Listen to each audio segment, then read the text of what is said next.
parte com ele. Foi o próprio Jesus quem disse isso, o que eu estou dizendo.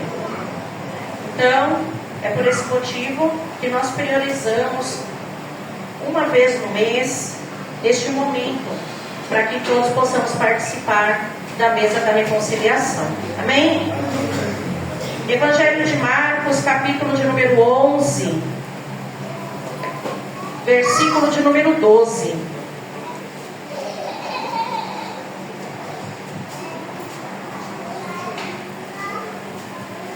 Marcos 11, versículo 12. O título diz: Jesus purifica o templo. Não é estranho, porque se você pensa em templo, automaticamente você já vai pensar que é um lugar purificado, né? Templo. Mas aqui estavam acontecendo situações que Jesus não aprovava. E por isso houve a necessidade de que ele tomasse uma determinada postura por conta do que estava acontecendo ali. Só que antes de Jesus entrar no templo, acontece uma situação no caminho para o templo, e é isso que eu queria chamar a atenção nessa manhã. Então o versículo 2 diz assim: e no dia seguinte, quando saíram de Betânia, teve fome. Lembrando que Jesus habitava um corpo humano, certo? Então, sentir fome é humano, não é? Amém. E vendo de longe uma figueira que tinha folhas, foi ver se nela acharia alguma coisa.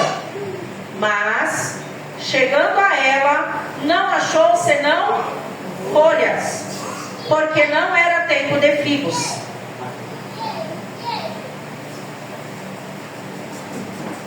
Olha, quando a gente estuda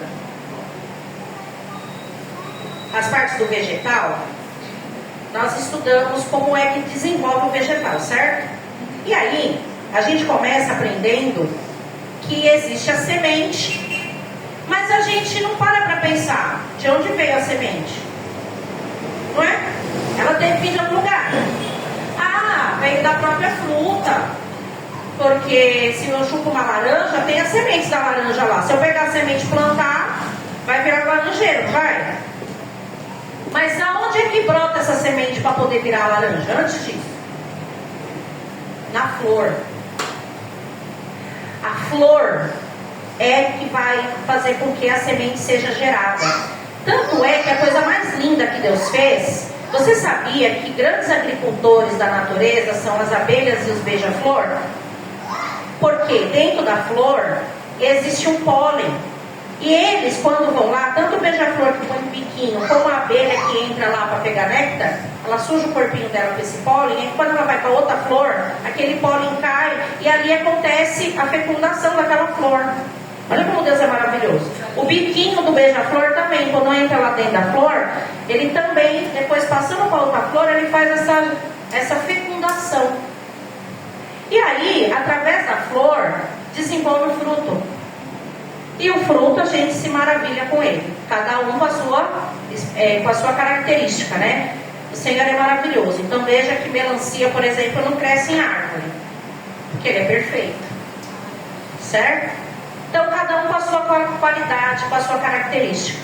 Quando Jesus então sente fome, ele vai à procura de algo que fosse mais prático para comer, e ele vê a figueira. Certo? Quando ele vê a figueira, ele entende que a figueira está pronta para que ele possa se aproximar e retirar dela aquilo que ela deveria apresentar. Que não é uma maçã, que não era macieira, não era laranja, porque não era laranjeira, era figo. Ao se aproximar daquela figueira, ele encontra a figueira, ele encontra as folhas, e ele entende que no momento que ela tem folhas, ela está viva, ela está produzindo. Ela então parece ser uma árvore, uma figueira, que tinha então aquilo que ela tinha que apresentar, que era o fruto. Mas ao se aproximar da figueira, ele constata que ela existe, ela está de pé, ela tem folha, ela está com tudo ali para poder ter figo, mas não tem figo. Não tem o fruto esperado. E aí, no próximo versículo 14, e Jesus falando disse à figueira: nunca mais coma alguém fruto de ti.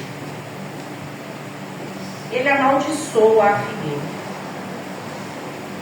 Mas não é possível que Jesus, você está falando de Jesus mesmo, o meu Jesus que eu cantei aqui para ele agora?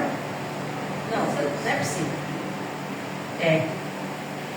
Aquela figueira existia com um propósito. Parecia que ela estava dentro do propósito, mas ela não estava cumprindo o propósito para o qual ela foi feita. Isso não é sobre a figueira. Observe, o Senhor, Ele está tratando conosco num tempo onde são muitas camadas, né? O tempo que nós vivemos hoje, que está muito difícil, está muito complicado. Ser crente posicionado nos dias de hoje está muito complicado. Ontem, um bloco de carnaval, que a gente já está no pré-carnaval, passou diante de uma igreja e fizeram barbaridades, simplesmente porque identificaram que era uma igreja. Então as pessoas estavam seminuas, aí elas ficaram se insinuando na porta da igreja, como nos tempos de Noé. Então, observe que nós precisamos ser figueira. Nós precisamos ser a semente que morre para dar fruto. Fui falar isso aqui há poucos dias. Você é a semente, você morre para dar fruto. Aí você se desenvolve. Como aquela figueira, você está de pé. Todo mundo está vendo que você é uma árvore do Senhor. E você se declara, né? A partir do momento que você aceita Jesus, as nossas atitudes precisam começar a mudar. Porque eu preciso começar a me parecer com quem eu professo. Não é? Existem estudos que comprovam que o meio onde você está inserido molda muito de quem você é. Se você observar o seu círculo de amizade, as pessoas com quem você se relaciona, geralmente são as da sua afinidade. Você vê coisas em comum. E por isso você consegue permanecer ali. Mesmo que você não esteja, de repente, com aquele grupo, características em você vão fazer lembrar aquilo. Então as pessoas precisam olhar para a gente e lembrar de alguém. Ok? Quando Jesus olhou para a figueira, ele lembrou do quê? Figo, que é o fruto que ela tinha que apresentar. O Senhor está falando conosco nessa manhã sobre o nosso posicionamento nele e os frutos que nós estamos gerando. Ele sabe muito bem quais são as dificuldades como seres humanos que nós somos, quais as dificuldades que nós temos para que esse processo se realize. Quando você planta, cada tipo de vegetal tem um tempo determinado para começar a se desenvolver. E ele vai depender também de fatores para poder se desenvolver. Mas isso é muito divino, porque quantas vezes você já viu num pedaço quebrado da calçada brotando flor? Ninguém plantou. Não é sempre que vai alguém lá regar e a flor está lá plena. Quem é que sustenta isso? É o Senhor. Porque Ele tem o controle de todas as coisas. Mas é óbvio que quando você vai produzir, quando você trabalha com isso, ou você comprou lá um vasinho e quer produzir na sua casa, plantar na sua casa para gerar, você vai cuidar. Se nós somos essa semente que o Senhor plantou nesse tempo difícil que se chama hoje, nós precisamos gerar. Verdade. E Ele nos dá todo o aparato para que nós possamos germinar e dar frutos excelentes. Está aqui um deles. A palavra. É a palavra que vai me dar base suficiente para ser este fruto que Ele espera. A pessoa que trabalha no campo, que trabalha com isso, ela tem todos os aparatos necessários para conseguir plantar, cuidar e depois colher o fruto esperado. ela não joga a semente de qualquer jeito, ela não abre um buraquinho pequeno nem profundo demais, tudo tem que ser muito bem pensado para cada tipo de vegetal que ela cultiva e quer desenvolver. Agora, eu sou uma semente que morri para poder nascer uma nova pessoa que representa Jesus, mas eu quero dar fruto de qualquer forma, de qualquer maneira. Não vai. Vai ser que nem aquela figueira. Eu existo, eu pareço que dou fruto, mas quando Jesus é procurado, não tem. Não era tempo, mas ela estava pronta. Parecia que tinha. A pior coisa na nossa vida cristã é quando a gente só parece que é. É quando a gente só parece. Outro dia, eu vi uma ministração, só um trecho, e eu fiquei muito impactada. O irmão falava assim: é possível pregar sendo infiel? É possível cantar em fornicação? É possível servir na igreja vivendo de mentiras? Sim. Aí o povo começou: não, ele sim. Sabe por quê? Porque pregar, cantar, servir na igreja, você faz tudo isso baseado em dom. Dom é irrevogável. Mas nós vivemos num tempo em que as pessoas idolatram pessoas. Então, principalmente o pentecostal, bastou bater o pé no chão e falar em língua, já é uma bênção. Mas você não sabe quem é essa pessoa no off. E aí, eu fiquei pensando: Senhor, dá para eu enrolar as pessoas sim. Mas o Senhor não. Ai. E quem eu tenho que temer? O homem? Ou a Deus? A Deus. O Senhor está nos chamando para cair na realidade. Sabe quando você está conversando com uma pessoa que está iludida numa situação, e aí você tem que chamar ela para a realidade? Quando eu aconselho, eu gosto muito dessa situação de você sentar para ouvir e aconselhar, mas a pessoa, quando ela me procura, ela precisa saber que eu não sei ficar aliviando. Eu não consigo. Eu estou evitando trabalhar com criança, inclusive por causa disso, porque eu já não tenho mais esse feeling do nhenhenhen, sabe? Não tenho mais. Zerou. Então eu sou direta. Sabe quando você tem que ser direto com uma pessoa porque ela está numa ilusão e aí você não vai ficar: não, é assim mesmo. Não. O Senhor nessa manhã está nos chamando para acordar para a vida. Chega de só parecer. Chega de só ficar mantendo uma postura aqui dentro. Aquela situação de: se ser cristão fosse crime, nós seríamos inocentes lá fora? Quando as pessoas olhassem para nós, elas iriam dizer: olha lá, é cristão, ó, prende. Ou a gente ia passar despercebido? Ou as pessoas iam olhar e falar assim: ah, não, é crente. Ah, é, vai na igreja, mas... Meu Deus. O Senhor está nos chamando para ser figueira que dá fruto. O Senhor está nos chamando. Ih, pastor, então para mim está tudo perdido. Não está não. Não está não. Na continuação aqui, você vai ver que no outro dia, quando eles passam pela figueira, a figueira está lá toda ressequida. Acabou. Ela já não estava mais nem lá de pé, bonita, frondosa, cheia de flor verdinha, dizendo, mostrando para que ela existia. Aí o discípulo fala para Jesus: ih, Jesus, olha lá, a árvore que você amaldiçoou está toda seca. Aí o Senhor fala para ele: Pedro, tens fé?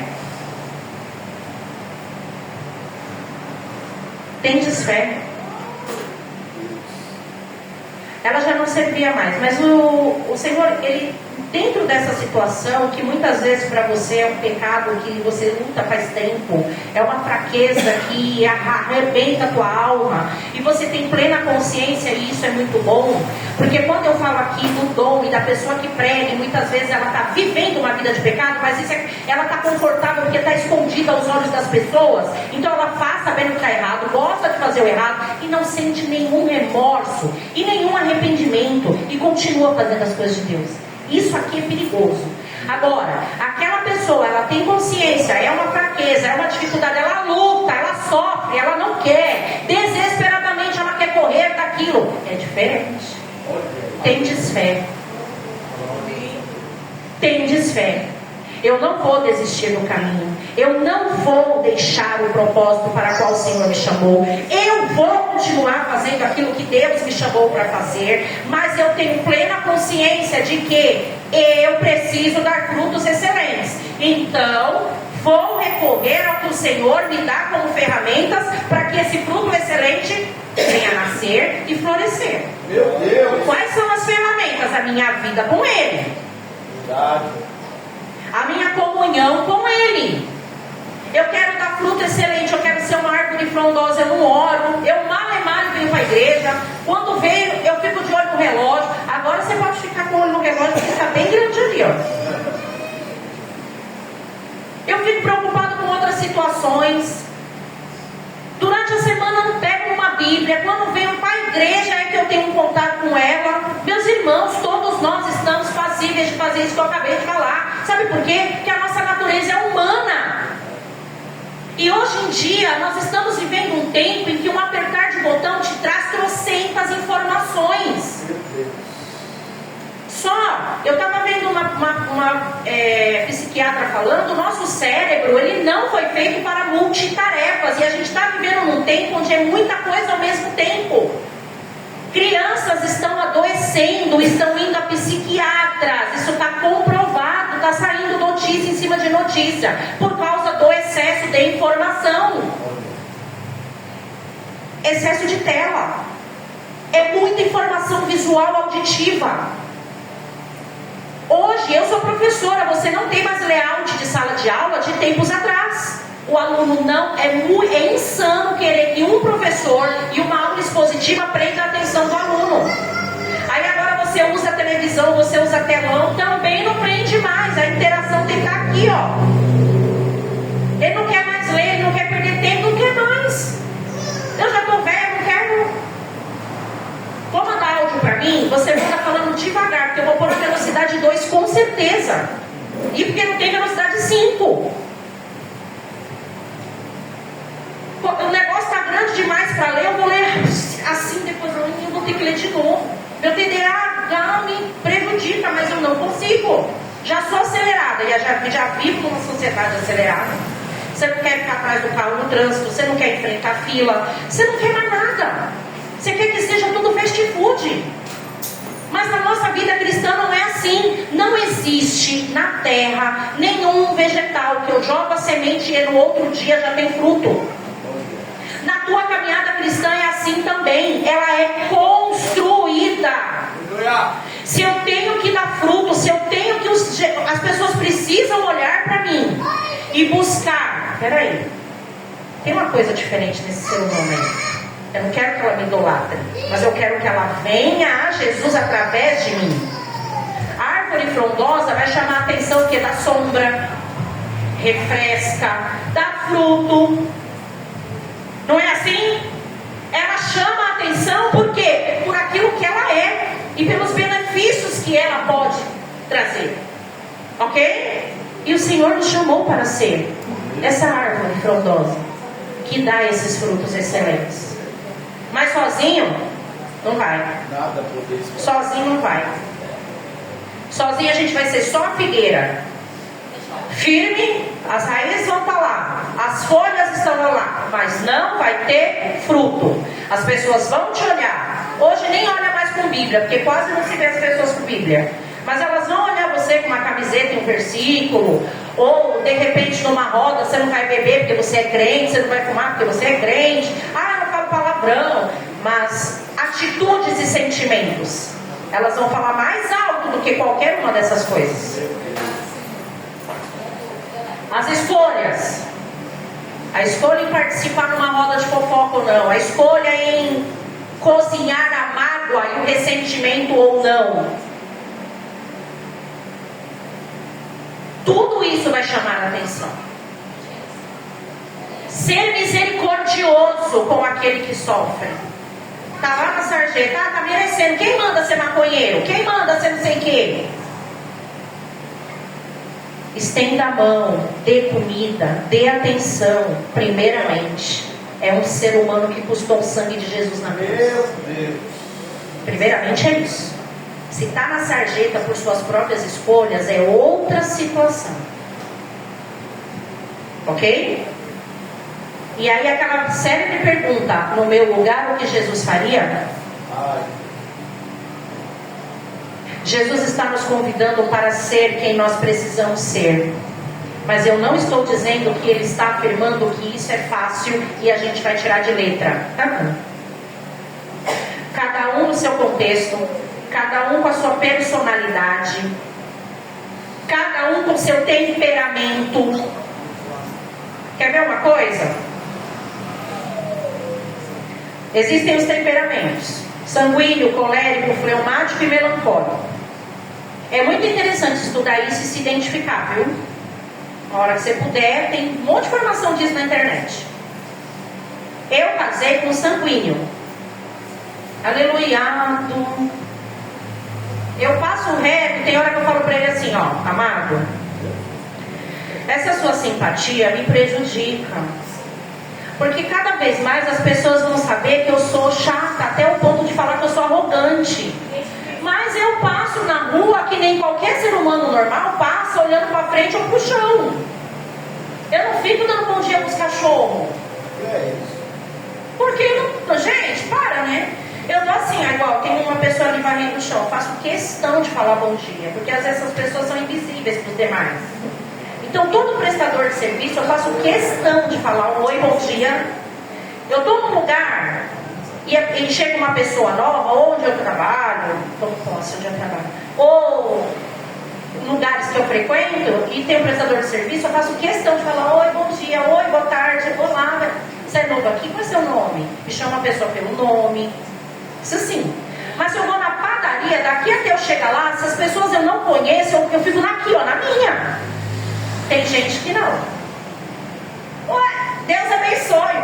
Tudo bom? Dia, tudo bom? Daí eu não falo, a pessoa vai falar assim, nossa, tadinho desse moço, né? Já não tem cabelo, a mulher arrogante. Mas eu vou fazer o quê? Deus colocou ele no meu caminho para ele me completar e eu completar ele. Eu não sou sanguínea. Eu sou melancólica. E é tão terrível você ser melancólico. Mas também tem as partes boas e acaba completando ele. Cada um com a sua personalidade, seu temperamento, sua realidade hoje, a realidade de onde você saiu, seu ciclo familiar. Você concorda que não tem como a sua dificuldade ser a mesma dificuldade que a minha? Não tem como eu falar, mó mimimi, não sofre não. A minha mãe perdeu meu irmão vai fazer 1 mês. E ontem eu estava mostrando foto para ela começou a chorar bastante. Aí meu pai, que é delicado que nem um rinoceronte, entrou na cozinha e falou, tá chorando por quê? Aí eu falei, porque ela viu foto do tio Chico. Precisa chorar? Aí eu falei, então, porque você sente de um jeito. A minha mãe morreu. Eu falei, mas você chorou só no dia. Eu falei, mas aí é você. Seu sentimento, seu jeito de lidar com a situação. Ela não, ela é outra pessoa, ela lida de outro jeito. Eu preciso entender isso. Agora você imagina se Jesus não sabe. Será que Jesus não sabe, gente? Ele sabe. Mas ele espera que a gente, no mínimo, mesmo dentro do seu temperamento, da sua personalidade, do seu ciclo de convivência, de onde você saiu, a realidade que você vive, no mínimo, você se posicione. Você escolha de que lado você está. Não dá para eu ficar só parecendo ser. Ou é ou não é. Ou você é quente ou você é frio. Porque se você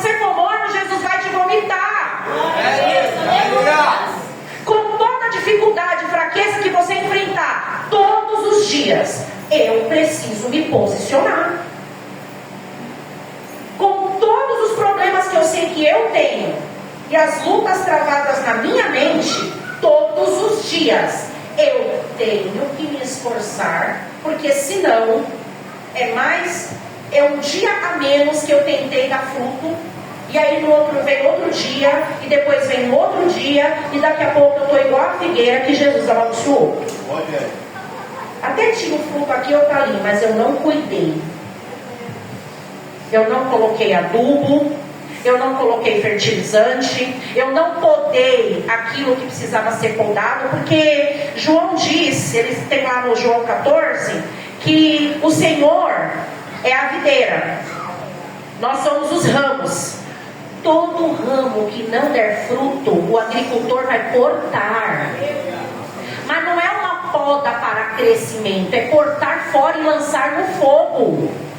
Será que a gente pode temer um pouquinho só essa palavra? Eu não quero ser jogada no fogo. Mesmo sabendo tudo que eu preciso melhorar. O que eu vou fazer agora? Eu vou desistir? Não. Eu vou participar da mesa da reconciliação e vou mais uma vez implorar que o Senhor tenha misericórdia de mim. Mais uma vez eu vou implorar que Ele me liberte de mim mesmo.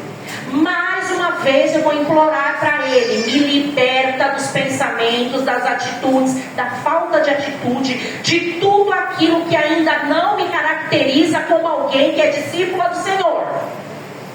Eu não quero estar pela metade, ou eu estou inteiro ou eu não estou. Não dá para ficar em cima do muro. Não dá. Jesus nos chama nessa manhã para tomar postura de quem morreu como semente, cresceu e agora vai dar fruto. Meu Deus. Em nome de Jesus. Então, pense aí na pessoa que cuida de uma plantação. Tudo que ela usa, que nós temos que usar. Está aqui, ó. Palavra, vida de oração, jejum, comunhão entre os irmãos. Sabe por que eu preciso ter comunhão? Porque o ferro afia o ferro. Eu preciso. E hoje nós vamos participar da mesa da reconciliação. É você e Deus agora no teu particular, no momento em que nós vamos nos examinar. E você vai participar da mesa. Como o pastor sempre diz, agora, se eu já projetei que amanhã, ou hoje ainda, eu vou continuar naquela velha prática, porque para mim não tem nada a ver, não é erro nenhum, então aconselhamos que você não participe. Mas não, eu estou lutando contra. Eu vou participar porque eu quero me fortalecer, eu quero ter parte com o Senhor, eu quero ser ramo da videira, eu não quero ser cortado fora, eu não quero ser jogado no fogo. Mas eu reconheço que sou um pecador. Eu reconheço que eu preciso da misericórdia. Eu preciso de mudança, eu não sou perfeito. Amém, igreja? Fique de pé para nós celebrarmos a ceia do Senhor. Amém?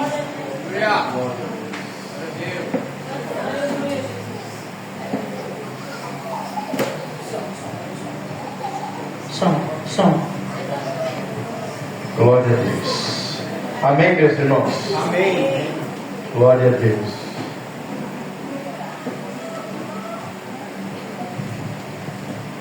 Deus é lindo, Deus é maravilhoso.